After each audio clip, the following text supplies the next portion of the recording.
श्री कृष्णा श्री कृष्णा श्री कृष्णा श्री कृष्णा।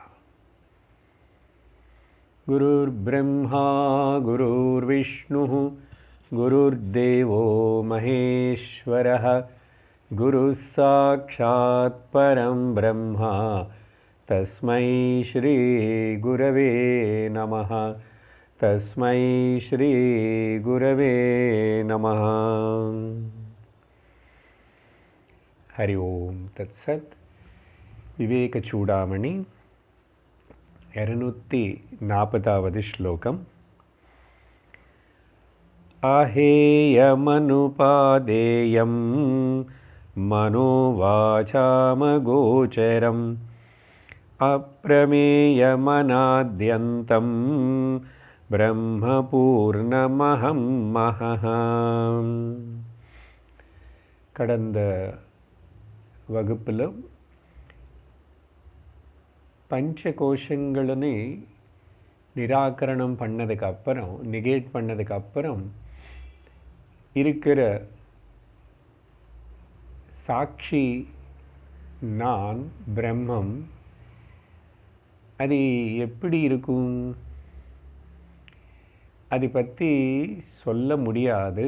ஆனால் சாஸ்திரம் பல வார்த்தைகள் இண்டிகேட் பண்ணி இந்த இண்டிகேட்டர்ஸ் மூலமாக ஆரோ மார்க்ஸ் நீ இதுதான் உன்னுடைய ஸ்வரூபம்னு தெரிஞ்சுக்கணும்.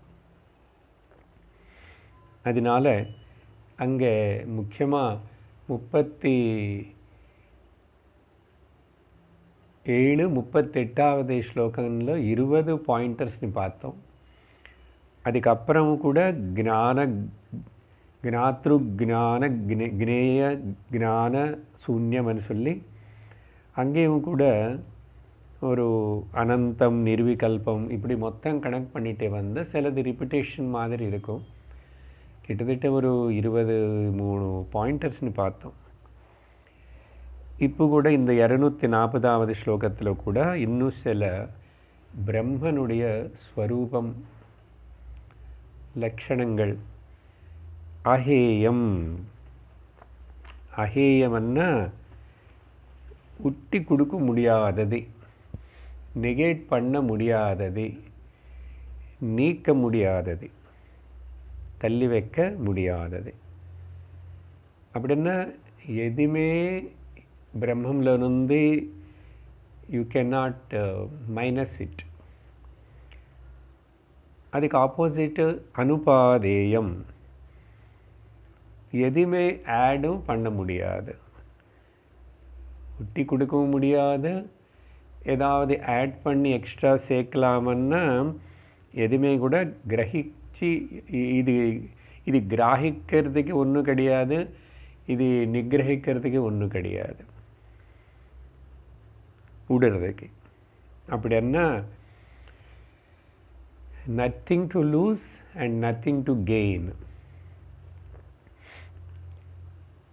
அஹேயம் அனுபாதேயம். அப்புறம் மனோவாசாம் அகோச்சரம், மனசு வாக்கு எந்த இந்திரியத்தினாலையும் பஞ்ச ஞானேந்திரியங்களும் ப்ளஸ் மனம் 6 இந்திரியங்களும் கணக்கு வச்சுக்கிட்டா கூட இது எதினாலே கூட அதுக்கு எட்டாத விஷயம், அதுக்கு எட்டாத விஷயம். மனோ வாச்சாம் அகோச்சரம். கோச்சரம்னா காணப்படுறது, தெரியப்படுறது. ஏதாவது புலன்களினால அது தெரியுமா?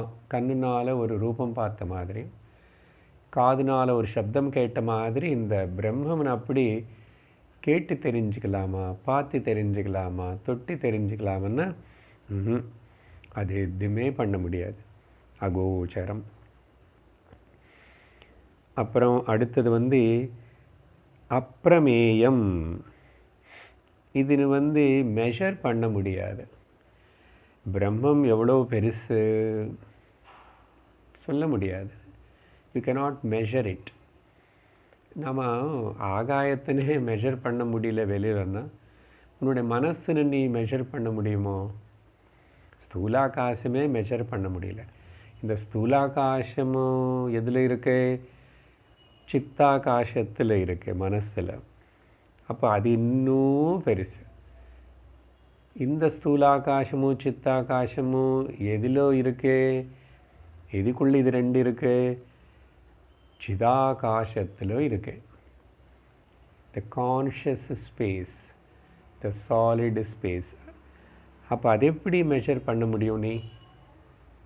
அதனால் அப்பிரமேயம். ஏன்? அது அனந்தமாக இருக்கு, அந்தமில்லாத ஒரு பொருளாக இருக்குது. நமக்கு தூக்கத்துக்குள்ளே போனாவே எதுவுமே ஒரு எல்லை தெரியல, ஒரு டைம் தெரியல, ஒரு லிமிட்டேஷன் தெரியல, எதுவுமே தெரியல. இந்த வார்த்தைகள் உங்களுக்கு நினைவுக்கு வந்திருந்த லலிதா சஹஸ்ரநாமத்திலோ இந்த பிரம்மன் பிரம்மணி, பிரம்மாணின்னு கூட சொல்ல முடியாது. பிரம்மாணின்னு சொன்ன அப்புறம் பிரம்மதேவனுடைய பாரிய ஆகிடும். என்ன சொல்லணும்? பிரம்மாணின்னு சொல்லலாம். என்ன ஃபெமினைன் அப்படின்னு ஒரு பாவனை. அதனால தான் அம்பாள் அங்கே தாயார் அம்பாள். அப்போது மாயாசக்திக்கே ஸ்டேட்டஸ் கொடுத்தோம் பிரம்மம் தான். ஏன்னா பிரம்மத்து கூட தான் சேர்ந்து இருக்கிறது, பிரம்மத்திலவே இருக்கு, பிரம்மத்தினால் இருக்கு, பிரம்மத்துக்காக இருக்கு. அப்படி இருக்கும்போது பிரம்மன், பிரம்மணி. அதனால லலிதா சஹஸ்ரநாமத்திலோ பாருங்க, இந்த வார்த்தைகள் எல்லாம் அற்புதமான அத்வைத வார்த்தைகள், உபனிஷத்து வார்த்தைகள் நிறைய உபயோகப்படுத்திட்டு சொல்லப்படுற ஒரே ஒரு ஸ்தோத்திரம் லலிதா சஹஸ்ரநாமம். விஷ்ணு சஹஸ்ரநாமத்தில் வரும், ஆனால் இது மட்டும் கொஞ்சம் ஸ்பெஷலாகவே இருக்கும். அப்பிரமேய ஸ்வப்பிரகாஷ மனோவாசா மகோச்சர. அது மட்டும் இல்லை, ஹேயோ பாதேய வர்ஜித, அந்த நாமும் இருக்கேன். ஹேய அனுபாதேயம் வர்ஜித. அப்படிப்பட்ட இந்த பிரம்மம்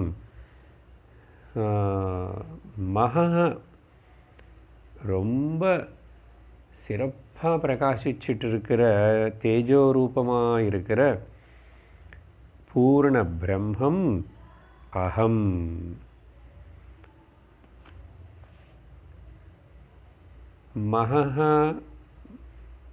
அகம் மகன்னா தேஜஸ், பிரகாசம்னா சைத்தன்யம், கான்ஷியஸ்னஸ்ஸாக இருக்கிறதுனால மகான்னா பெருசனையும் கூட சொல்கிறோம், மகானுபாவ, மகாநகர. ஸோ மகா ரொம்ப சிறப்பான சிறந்த தேஜஸோடு கூடியிருக்கிறது. அதனால தான் தமச பரஸ்தாத், இது இருட்டுன்னு கூட பார்க்கக்கூடிய வெளிச்சம். இந்த தமச பரஸ்தாத்து பல இடத்துல உபனிஷத்தில் உபயோகப்படுத்தப்பட்டது.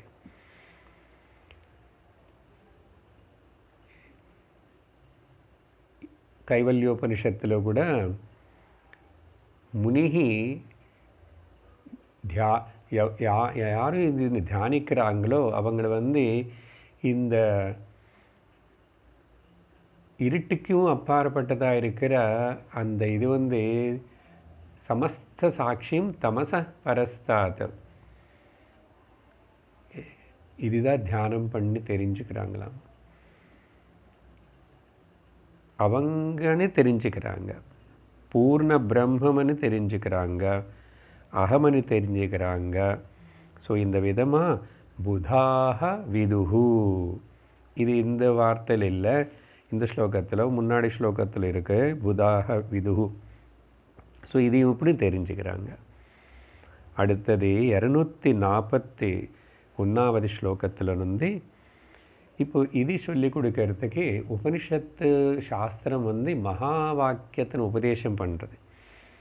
அந்த மகா வாக்கிய உபதேசத்தின்னு நீ விசாரணை பண்ணி இப்போ சொன்ன இந்த இண்டிகேட்டர்ஸ் எல்லாமே நீ அப்புறம் அது கூட சேர்த்துக்கிட்டு அதுதான் நீ అని தெரிஞ்சுக்கணும்.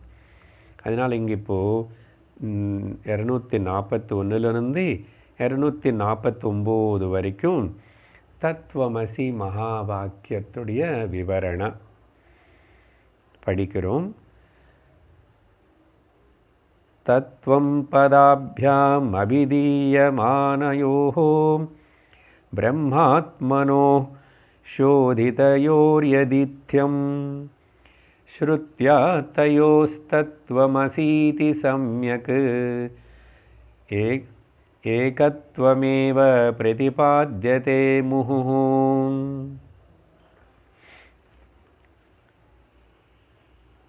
तत्त्वमसि சாந்தோக்கியோபனிஷத்தில் வர மகாவாக்கியம். இதில் அந்த துவம் அண்டு தத்து பதாபியாம் 2 பதங்கள் இருக்கு. தத்து துவம், அதுதான் நீ. இந்த பதங்களினால என்ன தெரிவிக்கப்படுறது? பதாபியாம் அபிதீயமானயோகோ, எது குறிக்கிறதோ, எது பற்றி 2 வார்த்தையாக சொல்கிறதோ, அபிதானம் அபிதேயம் அபிதீயம். ஸோ இந்த நாமங்களில் எது பற்றி குறிக்கிறதோ 2 சொல்லப்பட்டிருக்கு. அதி நீ அணி. இது 2 என்ன? பிரம்மா அண்ட் ஆத்மா. அப்படின்னா பரமாத்மா அண்ட் ஜீவாத்மா, இல்லைன்னா ஈஸ்வர ஜீவ.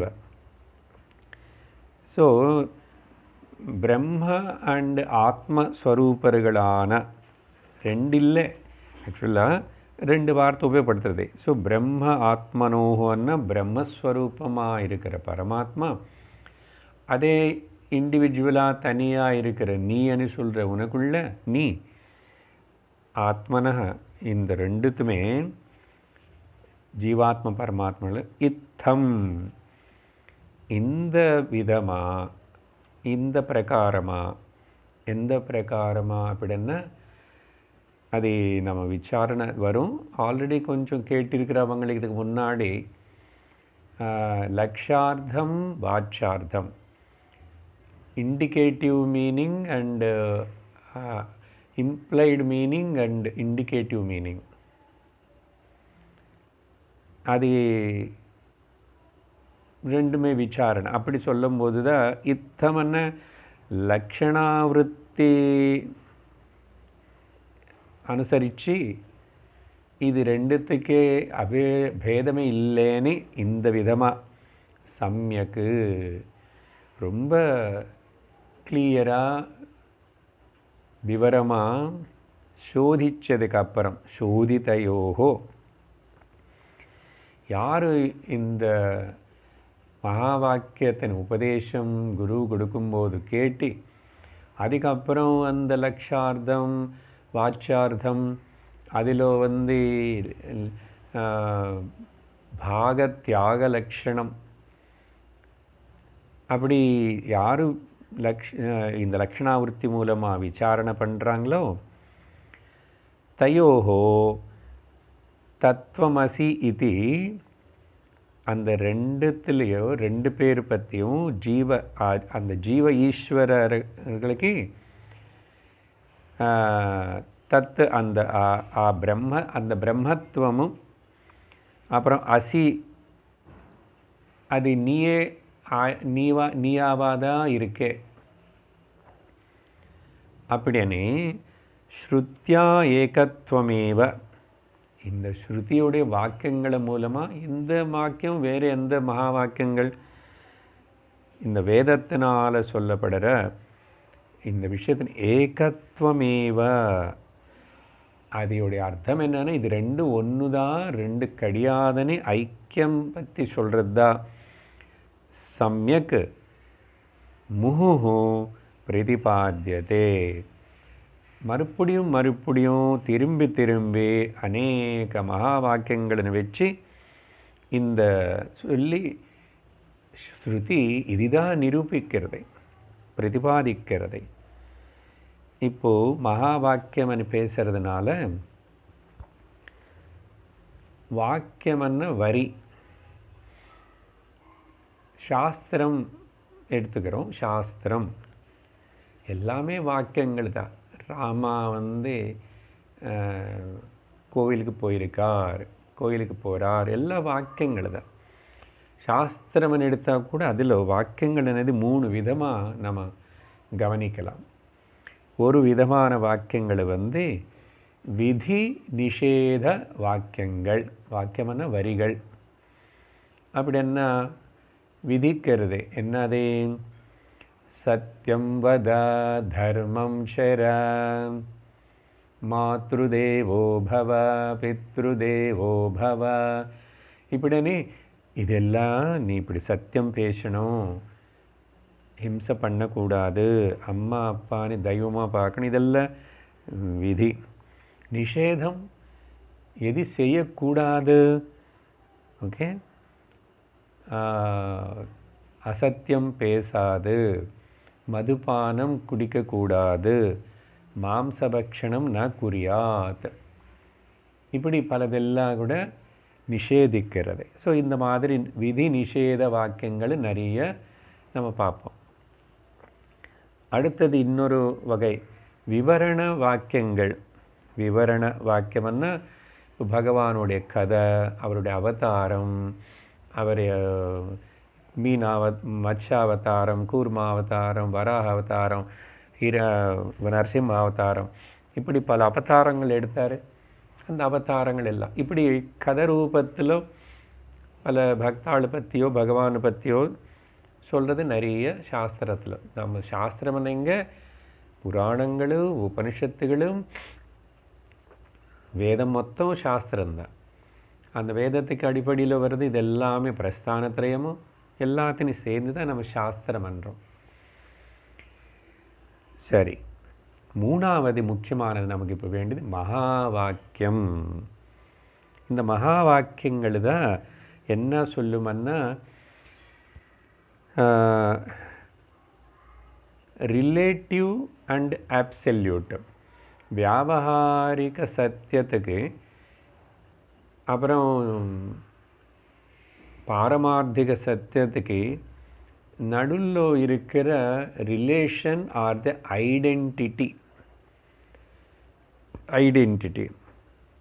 அப்படின்னு சொன்னால் த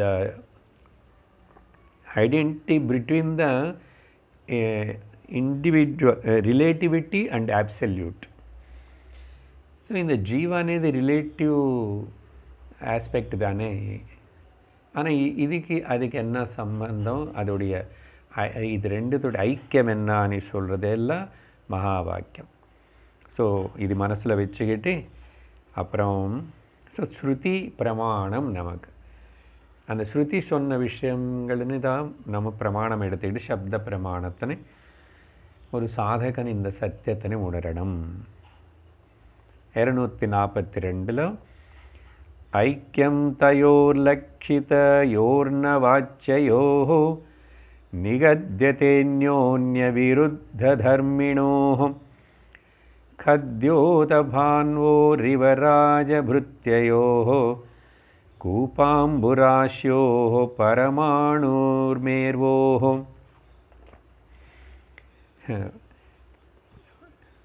இப்போ சரி சார், ஜீவாத்மா பரமாத்மா இவர் ரிலேட்டிவ், அது அப்சல்யூட். இப்படி இது ரெண்டுமே அந்யோன்ய விருத்த தர்மிணோஹோ. இது ரெண்டுத்துக்கு எங்கேயுமே பொருத்தமாகவே இல்லையே.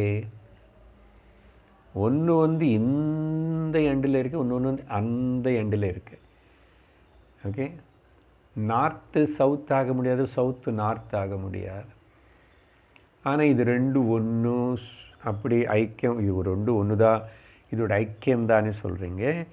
ஆனால் அந்யோன்ய விருத்த தர்மிணோஹோ தயோஹோ, இந்த பரஸ்பரம் விருத்தமாக காணப்படுற இந்த ரெண்டு விஷயங்கள் மத்திய ஜீவ அண்ட் ஈஸ்வரர்களுக்கு லக்ஷிதயோகோ இது ரெண்டு இப்படி ரொம்ப ஆப்போசிட்டாக பொருத்தமில்லாமல் இருக்கு.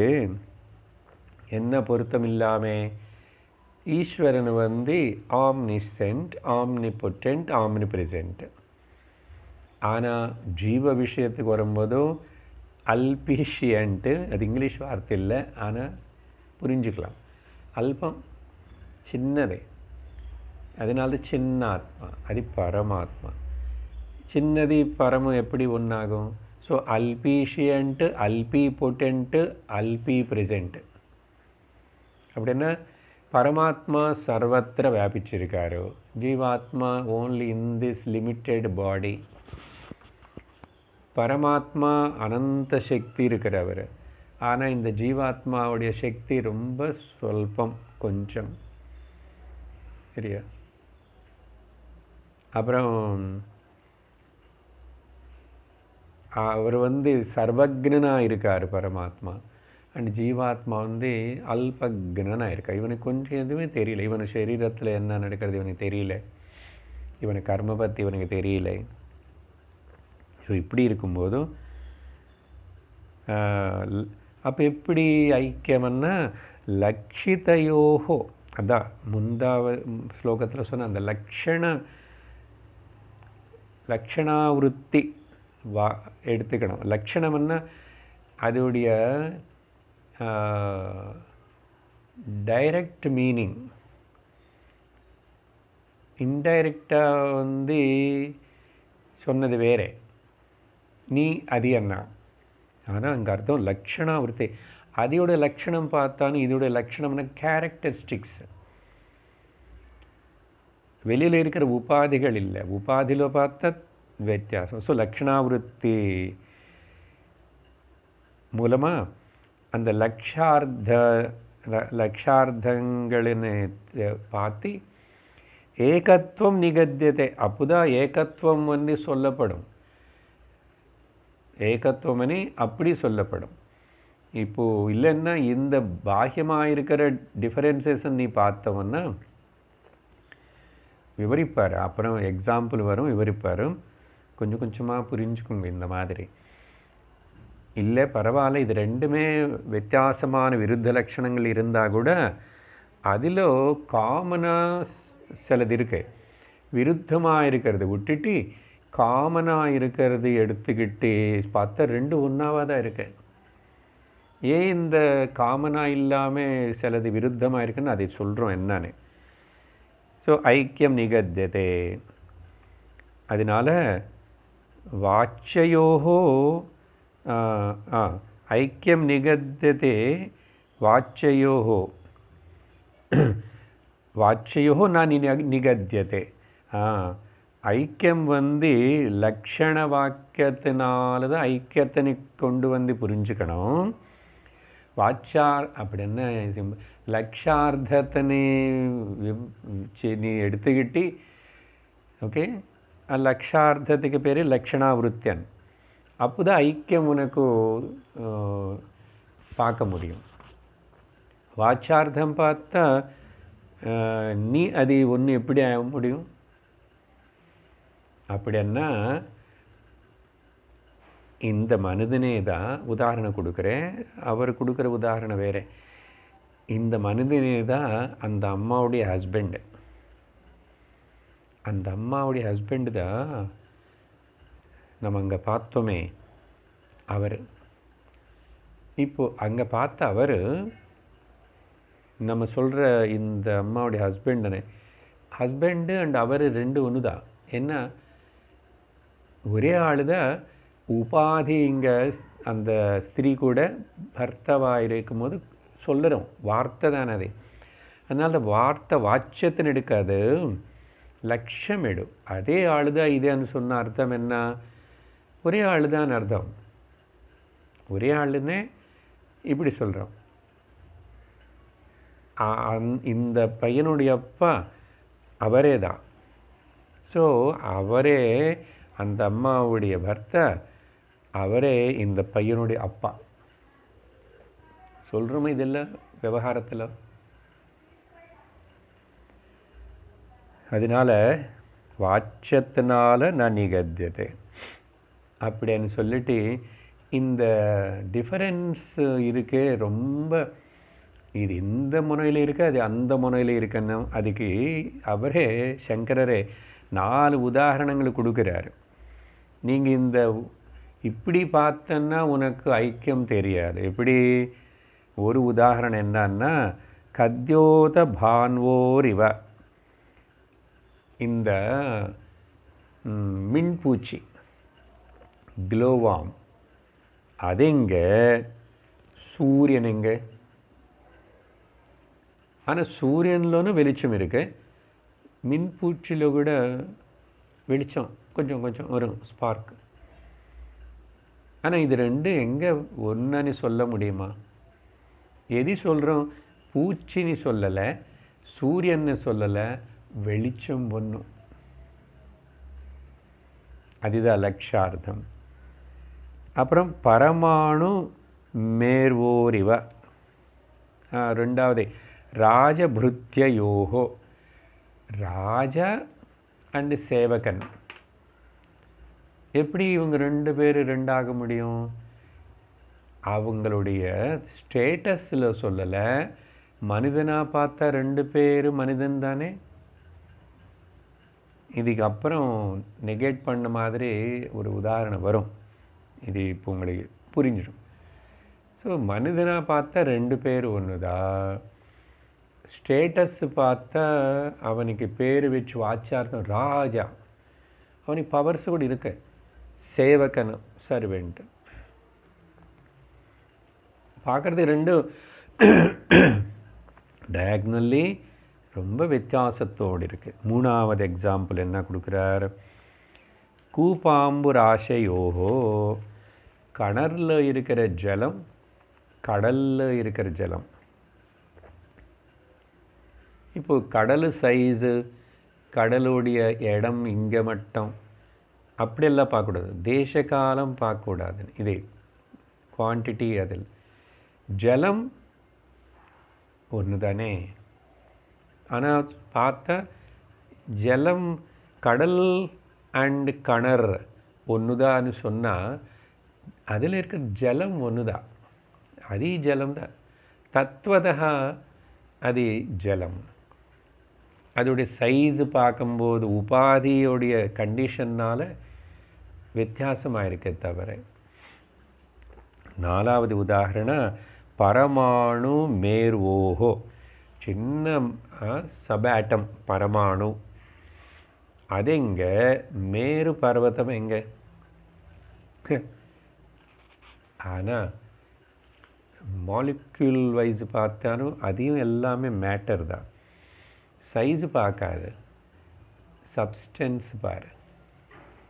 ஸோ அப்படியே நீ சொல்லி அடுத்தது 243 வந்து தயோர் விரோதோ யமுபாதி கல்பிதः ந வாஸ்தவ கஷ்டிதுபாதிரேஷः ஈஷஸ்ய மாயா மகதாதி காரணம் ஜீவஸ்ய காரியம் ஸ்ருணு பஞ்சகோஷம். நான் இப்போ இன்னும் கொஞ்சம் கொஞ்சம் எக்ஸ்பிளைன் பண்ணுறாரு, புரியும், கேளுங்கோ. ஸ்ருணு, ஓ மை டியர் ஸ்டூடெண்ட், ஸ்ருணு, கேளு. தயோஹோ அயம் விரோதः உபாதி கல்பிதः. இது இந்த ரெண்டுத்துக்கு இவ்வளோ டிஃபரன்ஸு, ஓகே, இவ்வளோ விரோதமான வித்தியாசமான விருத்தமான இதெல்லாம் சைஸு பார்த்தானோ, அதோடைய சக்தி பார்த்தானோ, அது இருக்கிற இடம் பார்த்தானோ, ஆக்குபை பண்ணுற ஸ்பேஸ், இதெல்லாம் உபாதினால் கல்பிக்கப்பட்டது. உபாதினால் பாரியனை உபாதினால் மனிதனை ஹஸ்பண்டனை கூப்பிடப்படுறாரு. அப்போ அங்கே கொஞ்சம் லிமிட்டேஷன்ஸ் இருக்கே. வீட்டில் பாரியக்கு முன்னாடி வாய் பொறுத்துக்கிட்டு பேசாமே அவங்க என்ன கத்தினான்னு திட்டினான்னு பொறுத்துக்கிட்டு இருக்கிற இவர் இந்த உபாதி. ஆனால் இதே ஆள் ஆஃபீஸ் போனார், இவர் கலெக்டராக இல்லைன்னா பெரிய ஆஃபீஸர். அங்கே போனால் இவருக்கு கீழே 100 பேர்னு இவர் டபாய்க்கிறார், கண்ட்ரோல் பண்ணுறார். என்ன ஆயிடுச்சு இப்போது? உபாதி பேதம் தான், உபாதி பேதம். ஸோ அதே மாதிரி தான் இங்கே ஜீவ ஈஸ்வர இந்த டிஃபரன்சஸ் வந்து உபாதி கல்பிதா நான் வாஸ்தவா. வாஸ்தவத்தில் அந்த ஒரு மனிதனே தான் ஹஸ்பண்டாகவும் அப்பாவாகவும் குழந்தையாகவும் ஆஃபீஸராகவும் இப்போ இவ்வளவா கூப்பிடப்படுறாரு. ஆனால் வாஸ்தவமாக என்னதே மனிதன். அதனால் இதெல்லாம் கல்பித்தந்தா அவருக்கு. அதெல்லாம் அந்தந்த ரோல், அந்தந்த உபாதி. உபாதின்னா எதுக்கு இவனு ரிலேட்டடாக இருக்கானோ அங்கே லிமிட்டேஷன் ஆகிறது. அதனால் ஏஷக உபாதி கஷ்டித் ந அஸ்தி. உபாதி பற்றி சொல்கிறார். ஏஷக இந்த உபாதி ஈஸ்வரன் பொறுத்த வரைக்கும் ஈஷஸ்ய கஷ்டித் அஸ்தி அங்கே இல்லை, கஷ்டித்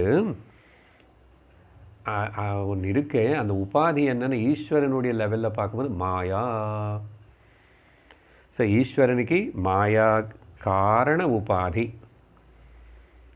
அப்புறம் அதனால் என்ன வந்துச்சு? நிறைய மகத்து ஆதி காரணம். ஸோ இந்த மாய மகத்தத்துவம், பிரகிருதி மகத்தத்துவம், மூல பிரகிருத்தன்றமோ அங்கேருந்து அப்படி வரும்போது அங்கே ஈஸ்வரனுக்கு இந்த லிமிட்டேஷன்ஸ் எல்லாம் அங்கே வந்துச்சு மாயனால். மகதாதிக்கு காரணமாகிறது. அப்புறம் ஜீவனுக்கோ ஜீவசிய காரணம் உபாதி என்னென்னா பஞ்சகோஷம் காரியம்.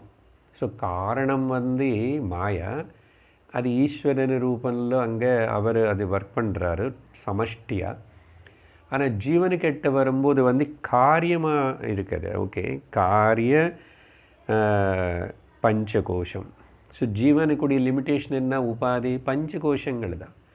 அதனால தான் முதல்ல பஞ்சகோஷத்தினெல்லாம் சிந்திச்சு பார்த்து விசாரித்து பஞ்சகோஷங்கள் எல்லாத்தையும் நீக்கிட்டோம். பஞ்சகோஷங்கள் நான் இல்லைன்னு.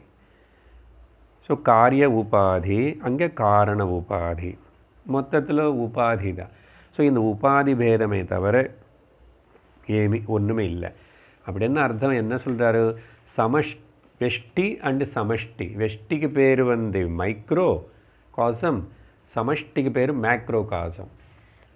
இந்த வெஷ்டி லெவலில் பார்க்கும்போது ஜீவ, ஓகே, அப்புறம் அவனுடைய நிலைகள், அவனை வந்து வேக்கிங் நனவில் இருக்கும்போது விஸ்வனானி கூப்பிடப்படுறது, கனவில் இருக்கும்போது தைஜசானி கூப்பிடப்படுறது, தூக்கத்தில் இருக்கும்போது பிராக்னா, எல்லாம் ஒரே ஆள் தான்.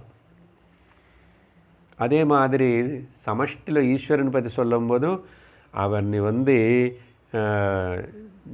அவர் வந்து ஜகத்து மொத்தம் ஈஸ்வர, ஓகே, என்டையர் வேர்ல்டு. அப்போ அங்கே என்ன ஆயிடுச்சு? மொத்தம் சமஷ்டி பிரபஞ்சனால விராட். அதே மாதிரி சமஷ்டி இன்டலெக்ட் வந்து ஹிரண்ய கர்ப்பா. அப்புறம் சமஷ்டி காசல் பாடிஸு, காரண பாடின்னு சொல்லும்போது ஈஸ்வரா. பார்த்தீங்களா? ஸோ இங்கேயும் 3 இங்கேயும் 3 தான். ஆனால் என்ன, இது உபாதி பேதம் தவிர வேறு எதுவுமே இல்லை அப்படின்னு புரிஞ்சுக்கணும். அடுத்தது 244. ஏவாதுபாதீர் பரஜீவயோஸ்தயோः சம்யக் நிராசே ந பரோ ந ஜீவः ராஜ்யம் நரேந்திரஸ்ய படஸ்ய கேடகः தயோரபோஹே ந பட்டோ ந ராஜ.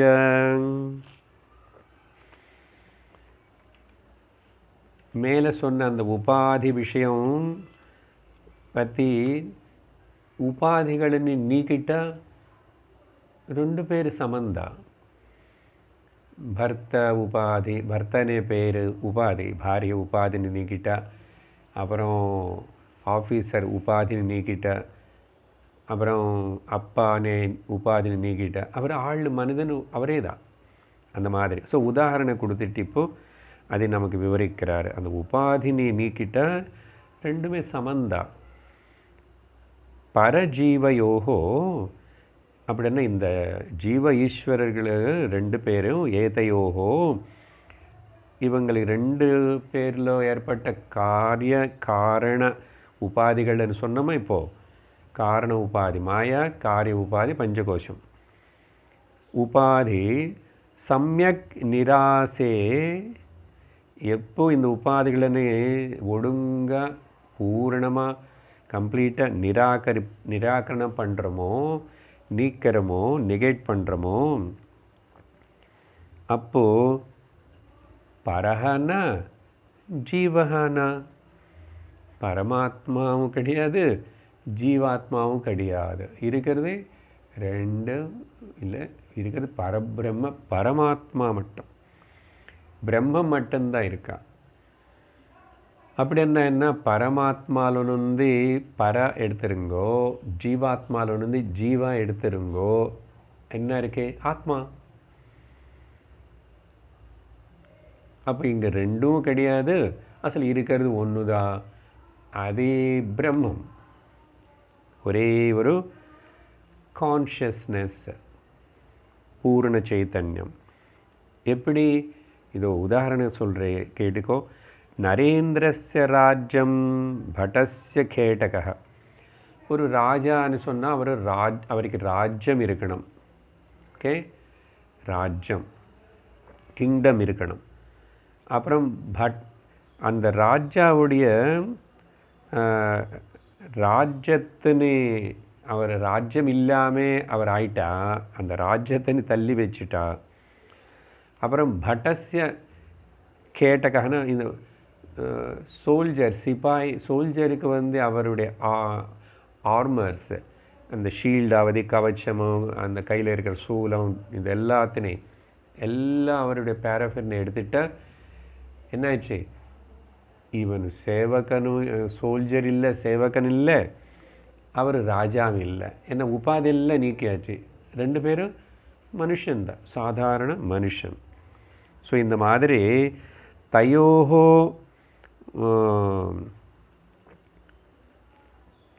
அப்போஹே சதி அப்படின்னா அந்த ரெண்டுத்தனே, அந்த உபாதிகள், ராஜ்யமனே உபாதி, கிங்டம், ஆர்மர்ஸ், அந்த வெப்பன்ஸு, அந்த உபாதி, சோல்ஜர், இது ரெண்டுமே நீக்கிட்ட என்ன ஆயிடுச்சு?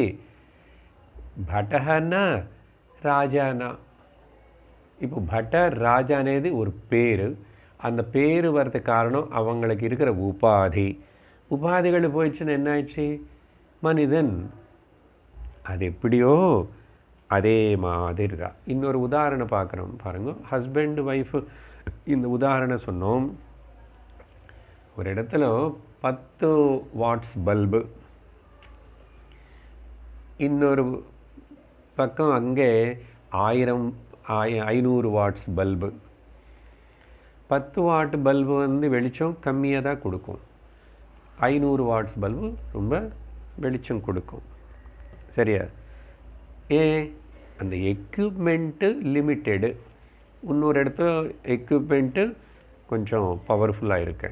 இப்போது ஒரு குச்சி எடுத்துகிட்டு அந்த 10 வாட் பல்புன்னு உடைச்சிட்டேன், அதோடைய வெளிச்சம் இல்லை, போச்சு. அதே குச்சி வச்சு 500 வாட் பல்புன்னு உடைச்சிட்டேன், அங்கேயும் வெளிச்சம் போயிடுச்சு. ரெண்டு இடத்துல வெளிச்சம் போயிடுச்சு. ஆனால் இந்த ரெண்டு வெளிச்சத்துக்கு காரணமாக இருக்கிற கரண்ட்டு அது அப்படி தான் இருக்கு. இப்போது கரண்ட்டில் ஒன்றும் வேற்றுமை இல்லை. அந்த கரண்ட்டு எதில் பிரதிபலிக்கிறதோ, எக்ஸ்பிரஸ் பண்ணுறதோ, அந்த உபாதி சின்னது பெருசுன்னு ஆயிடுது. அதனால் அதே மாதிரி இந்த குச்சி என்ன விவேகத்தோட இந்த ஜீவனுடைய உபாதின்னு நீக்கிட்ட ஆத்மா தான் இருக்கு. அதே விவேகத்தோட சமஷ்டியில் ஈஸ்வரன் உபாதி மாயான்னு நெகேட் பண்ணிட்டா அங்கேயும் ஆத்மா தான் இருக்கு.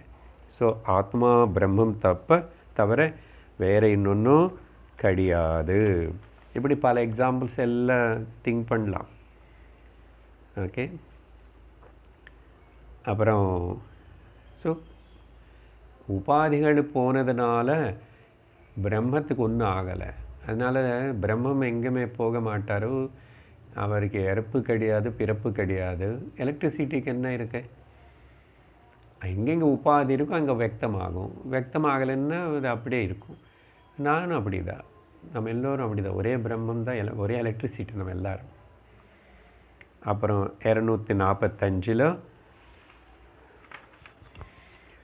அதாத ஆதேஷ இதி ஸ்ருதி ஸ்வயம் நிஷேததி பிரம்மணி கல்பிதம் துவயம் ஸ்ருதி பிரமாணானுக்ருஹீத போதாத் தயோர் நிராச கரணீய ஏவம்.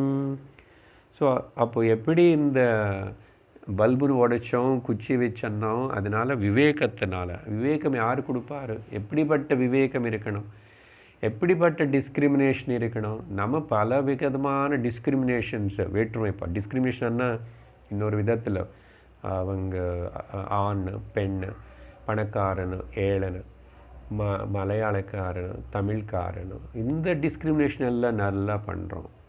அது ஜந்து, இது மனிதனும், அவன் கெட்டவன், இவன் நல்லவன் பண்ணுறோம் இத்தனை.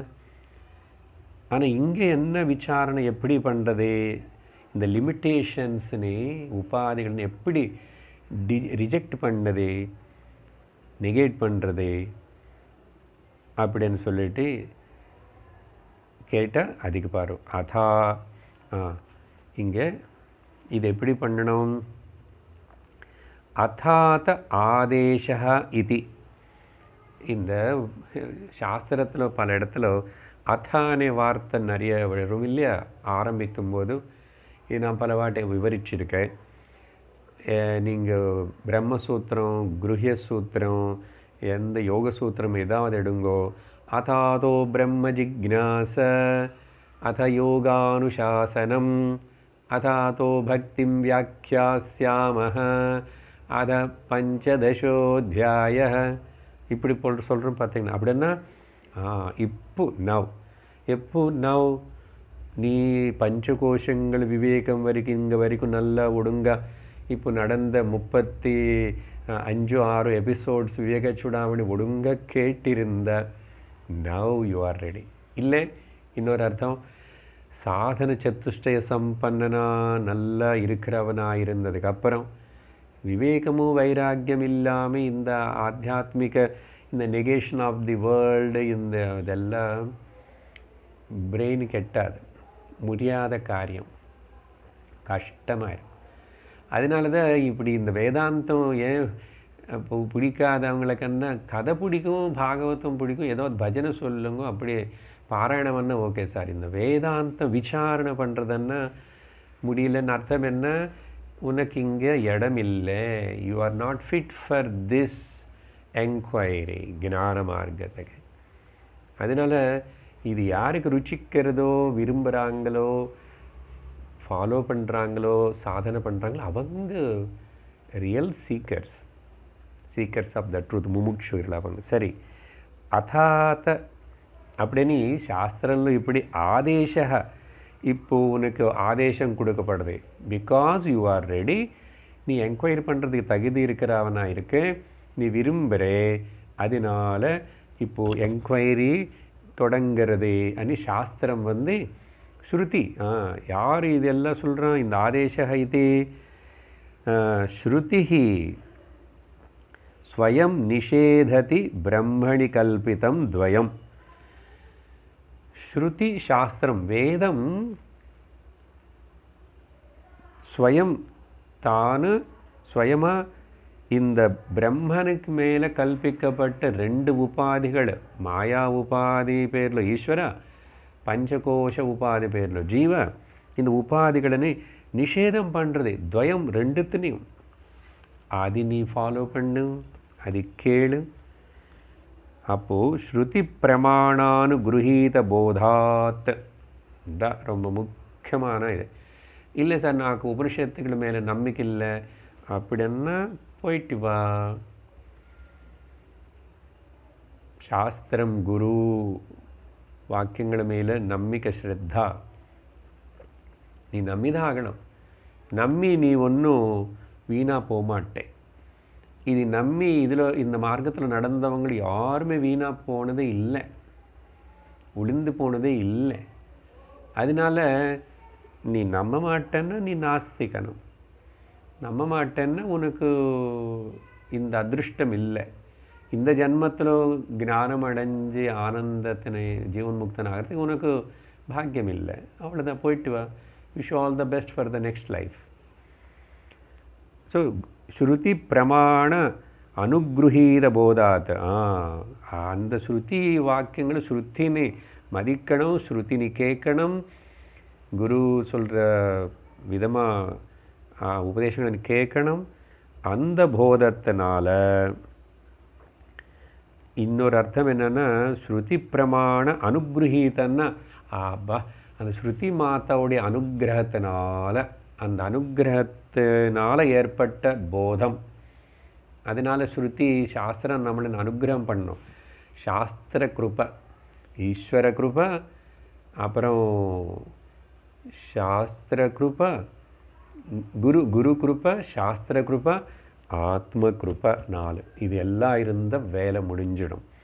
ஸோ அப்படிப்பட்ட கிருபனால் போதாத் தயோஹோ நிராசா கரணீய ஏவ, இந்த ரெண்டுத்துடைய உபாதிகளனே இப்படி முழுசாக பூர்ணமாக நிராகரணம் பண்ண வேண்டும்.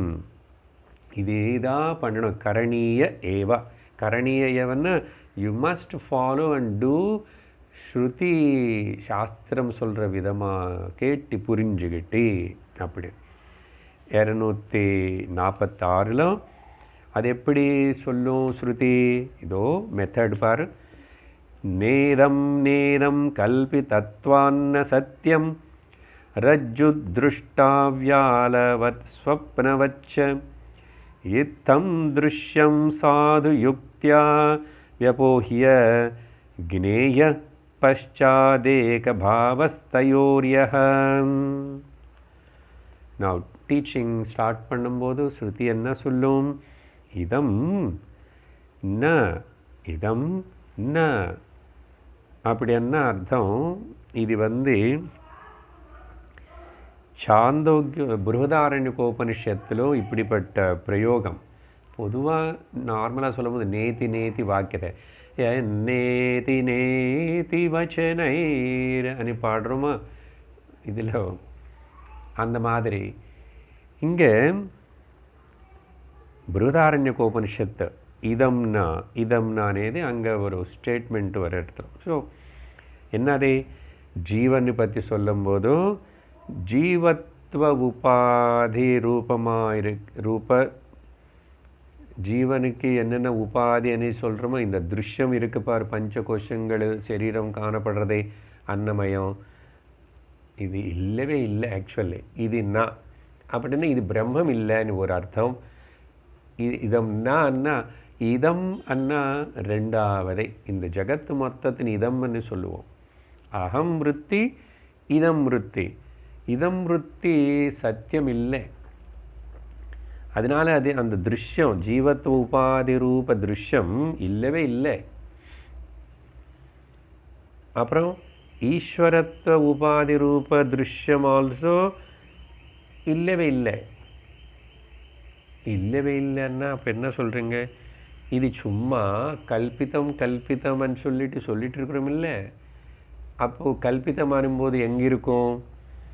அப்புறம் இல்லாதது எப்படி நீ நீக்குவே? நீக்க வேண்டிய அவசியம் இருக்கா? ஆனால் இப்போ வரைக்கும் நீக்கணும் வந்தோம். நீக்கணும் நாங்கள் இருந்தால் தானே நான் கையில் எடுத்துக்கிட்டு கயிறு கட்டி மூட்டை கட்டி தூக்கி போடணும். இல்லாதது எப்படி நீ தூக்கி போடுவே? எப்படி பாரு, உதாரணம் கொடுக்குறாரு. ரஜ்ஜோ திருஷ்ட வியாலவத்,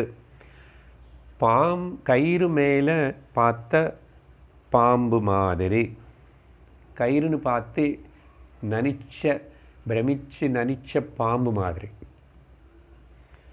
இப்போ அது நீக்கணும்னு என்ன பண்ண நீ? அது இருக்கோ இல்லாதது எப்படி நீக்கிற? புத்தியில ஏற்பட்ட அந்த கோளாறு, அந்த பிரம, அந்த டெல்யூஷன், இது இருக்கு, சரீரம் இருக்கு, உலகம் இருக்குன்னு. உலகம் இல்லை, சரீரம் இல்லை. கொஞ்சம் கஷ்டமாக இருக்கும் டைஜஸ்ட் பண்ணிக்கிறது. அதுக்கு தான் இந்த உதாரணம். பாம்பு இல்லவே இல்லை, ஆனால் நான் பார்த்தேன், நான் நினச்சா, நான் பயந்துட்டேன், எனக்கு ஹார்ட் பீட் இன்க்ரீஸ் ஆயிடுச்சு, எனக்கு தாகமாயிடுச்சு, வயிற்று கொட்டிடுச்சு,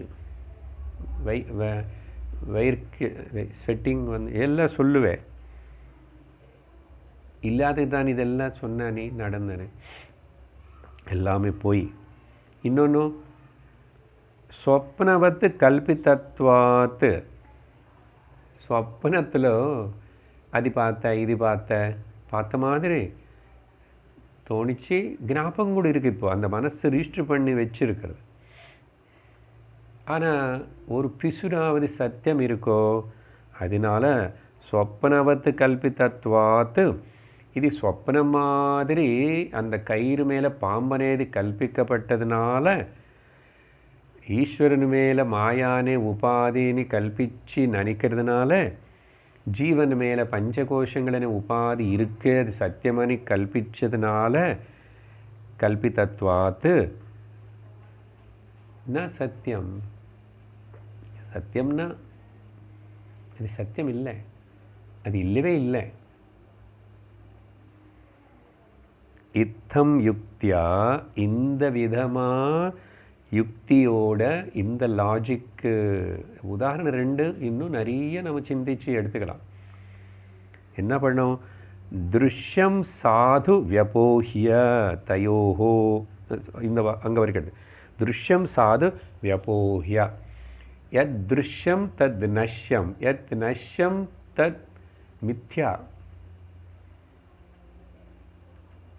நஷ்யம்னு சொன்னால் கூட இருக்கே, அப்புறம் நசிஞ்சு போயிடுச்சு, அது இல்லவே இல்லை, மித்யா. யத் திருஷ்யம் தத் மித்யா. ஸோ திருஷ்யம் பாருங்கோ, மாயானி ஈஸ்வர் டோட்டல் மாயானு சொல்லிட்டு நினச்சி அதிபத்தி, அப்புறம் திருஷ்யம் பார்த்தேன் பஞ்சகோஷங்கள்னு இந்த சாது ஒடுங்க நல்லபடியாக வெப்போகியா நீக்கிட்டு அது இல்லைன்னு முடிவு பண்ணி புத்திக்குள்ள தெளிவாயிடுச்சுன்னா, தயோஹோ யஹ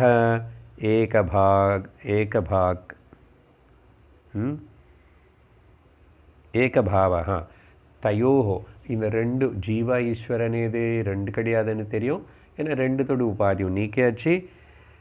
தயோஹோ யஹ ஏகபாவ, ஒன்று தான், ஏகமேவாத்விதீயம், ஒன்று தவிர மனோரு பிரம்மம் தவிர இன்னொன்று இல்லவே இல்லை. நீ எவ்வளோ பேசு, எவ்வளோ தலை அடிச்சுக்கோ, என்னாவது பண்ணு, நோ. ஸோ இப்படி நீக்கினதுக்கப்புறம் அது ஏகம்னு சொல்லிட்டு பஷாத் க்னேய. ஸோ நெகேட் பண்ணாமல் இது நீ இப்படி விசாரணை பண்ணி சாஸ்திரம் சொல்கிற மாதிரி கேட்காம தெரிஞ்சுக்கூடாது. அதனால் பஷாத், ஆஃப்டர் விசாரணை, கிளியர் கட் அனாலிசிஸ், சாஸ்திர விசாரணை, அப்புறம் இந்த மாதிரி தெரிஞ்சுக்கணும் அப்படின்னு சொல்லி 247 ததஸ்துதௌ லக்ஷணயா சுலக்ஷ்யௌ தயோரகண்டைகரசத்வசித்தயே நாலம் ஜஹத்யா ந ததா அஜஹத்யா கிந்து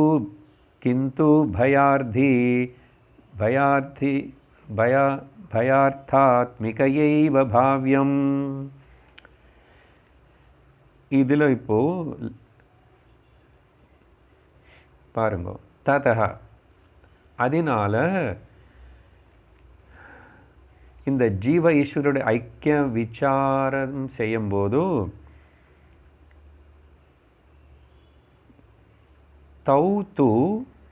தௌத்துவன உண்மையா இந்த ரெண்டுத்திலும் அந்த தத் அண்ட் துவம் இருக்கு பாரு, சொன்னமே அந்த மகா வாக்கியத்தில். இதில் வந்து யூ ஹாவ் டு ஆக்சுவலி என்ன பண்ணது, லக்ஷணையா சுலக்ஷோ, மறுபடியும் ஞாபகப்படுத்த பாருங்க. அந்த லக்ஷணாவிருத்தினை எடுத்துக்கிட்டு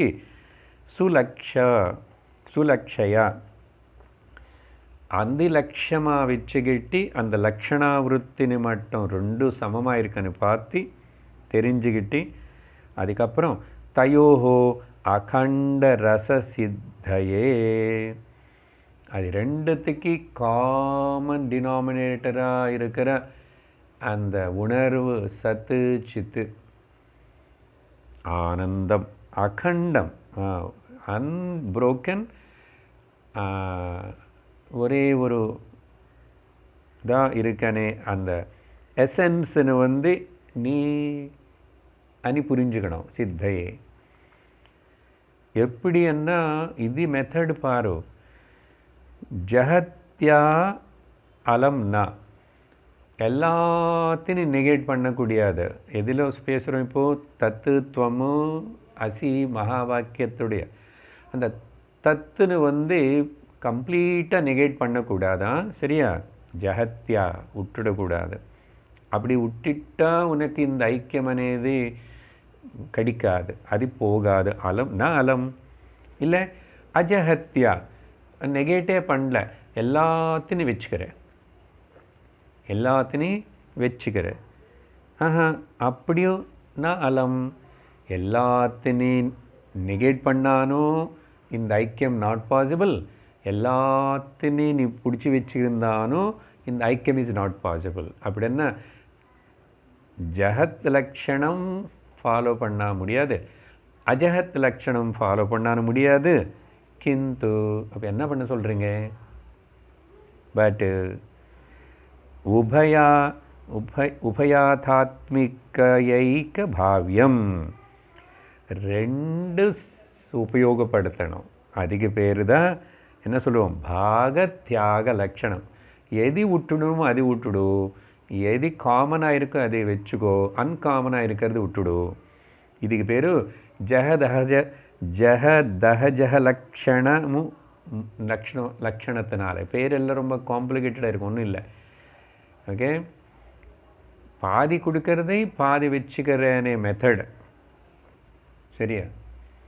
இதுக்கு பேர் தான் பாக தியாக லக்ஷணம். ஒரு பாகம் மட்டும் தியாகம் பண்ணும், எல்லாம் தியாகம் பண்ணாது, உபாதின்னு தியாகம் பண்ணும். ஆனால் எசன்ஸாக அது என்ன ஆனது மேலே உதாரணம் சொன்னோம் இல்லை, அவ்வளோ. கிணறு உபாதின்னு லீவ் இட், கடல் உபாதி லீவ் இட், ஜலம் ஒன்றான ஒத்துக்கலாமா இல்லையா? ராஜாவுடைய ராஜ்யத்தினே விட்டுடும், சைனிகனுடைய ஆயுதங்கள் எல்லாத்திനും பக்கத்தில் வை, ரெண்டு பேரும் சாதாரணமாக ரோடில் மனிதனாக இருக்கா, காமனாக எடுத்துக்கலாம் இல்லையா? ஸோ அந்த மாதிரி ஃபாலோ பண்ணி தான் இந்த தியாக பாகத்தியாக லட்சணம் அது பண்ணி தான் இப்படி புரிஞ்சுக்கணும். அப்படி தான் உனக்கு இந்த ஐக்கிய ஜீவ ஈஸ்வர ஐக்கியம் அடைய முடியும், தெரிஞ்சுக்க முடியும். அப்படி சொல்லிட்டு அதுக்கப்புறம் 248 சதேவதத்தோ யமிதீஹ சைகதா விருத்த தர்மா சமபாஸ்ய கத்யதே யதா ததா தத்வமசீதி வாக்யே விருத்த தர்மானுபயத்ரஹித்வா.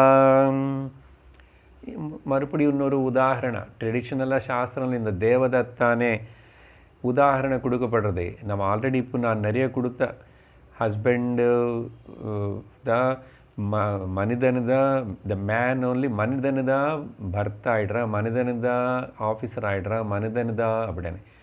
அதே மாதிரி அந்த மனிதன் தான் இந்த இங்கே உதாரணம் என்னன்னா, ட்ரெடிஷ்னல் உதாரணம் தேவதத்தானே ஒரு ஆள் இருக்காங்க. ஓகே, யதா ச தேவதத்தையோ அயம், அந்த தேவதத்தன் தான் இவன் சார். சரியா? சின்ன வயசில் எப்போ எங்கோ ஒரு பையனை பார்த்தோம். ஓ, அந்த ராமமூர்த்தியுடைய அந்த பையன்தான் இப்போ இந்த கிருஷ்ணமூர்த்தியா? அப்பா, ராமமூர்த்திக்கு அந்த பையன் சின்ன பையனாக இருக்கும்போது நான் அந்த ஊரில் பார்த்தேன். இப்போ இங்கே பார்த்தா பெரிய ஆளில் குண்ட ஆஃபீஸரை இப்படி இருக்கானே, பால்டு ஹெட்டை, இங்கே வேறு இவருக்கு பாரியா குழந்தை. ஸோ அப்போ சின்ன வயசில் பார்த்த அந்த கிருஷ்ணமூர்த்தி தான் இப்போ நீ பார்க்குற அதே கிருஷ்ணமூர்த்தி. ஆனால் என்ன ஆயிடுச்சு? உடம்பு மாறி போயிடுச்சு, இடம் மாறி போயிடுச்சு, அப்புறம் அவருடைய ஸ்டேட்டஸ் மாறி போச்சு. அவள் தான் எடுக்காது. ஸ்டேட்டஸ் மாறினாலும் இடம் மாறினாலும் ஆள் மாறினாலும் சைஸ் மாறினா கூட அதே ஆள் தான். எப்படி? அதே ஆள் தான். அந்த மாதிரி. ஸோ இந்த உதாரணம் இது முன்னாடி பஞ்சதசியில் அங்கே எல்லாம் கூட பார்த்தது தான் இதுதான். இந்த மாதிரி இந்த வாக்கியத்தில் ஸோ விருத்த தர்மாம்சம் எது இருக்கின்றதோ, ஆனால் தேச கால வஸ்துபடியாக பார்த்தா டிஃபரன்ஸ் இருக்குது.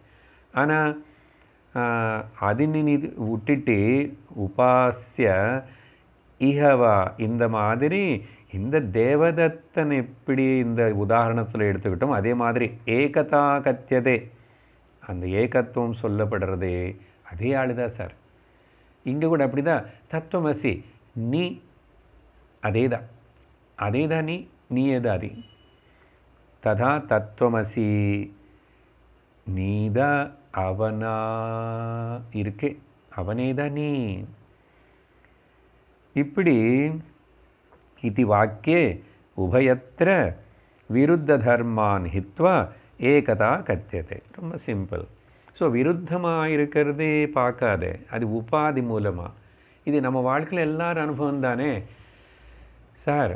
நான் சின்ன வயசில் அந்த ஊரில் படித்தானே, அந்த கவர்மெண்ட் ஹைஸ்கூலில், அதே மகேஷ் தான் நான் இப்போது இங்கே அப்படின்னே சொல்கிறோம்.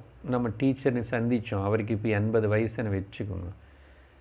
அவரை கூட ஒத்துக்கிறார் இல்லை. ஓ அப்படியா, அந்த ஸ்கூலில் அப்போது 10th ஸ்டாண்டர்ட் படித்த மகேஷ் நீ தானா?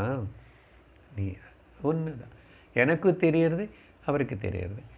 ஆனால் இடம் மாறிச்சு, என்னுடைய வயசு மாறிச்சு, ஆளுடைய சைஸ் மாறிச்சு, எல்லாம் மாறிச்சு. ஆனால் அதே ஆள் தான், ஆள் மாறல. அதுதான் இது பிடிச்சிக்கணும், இதுதானே புரிஞ்சுக்கணும், இதுதான் பிரம்மம். அதனால் நீ எப்பவுமே ஒன்றாவாக தான் இருக்க, அந்த ஒன்றே தான் சர்வமாகவும் இருக்கு. ஸோ இப்படி இதோட நிறுத்தி நம்ம நாளைக்கு அடுத்த ஸ்லோகங்கள் என்னன்னு பார்ப்போம். ஓம் பூர்ணமித ஓம் பூர்ணமத பூர்ணமிதம் பூர்ணாத் பூர்ணமுதச்யதே பூர்ணஸ்ய பூர்ணமாதாய பூர்ணமேவாவசிஷ்யதே. ஓம் சாந்தி ஷாந்தி ஷாந்தி. हरिः ओम श्री गुरुभ्यो नमः. हरिः ओम. हरि ओम तत्सत्.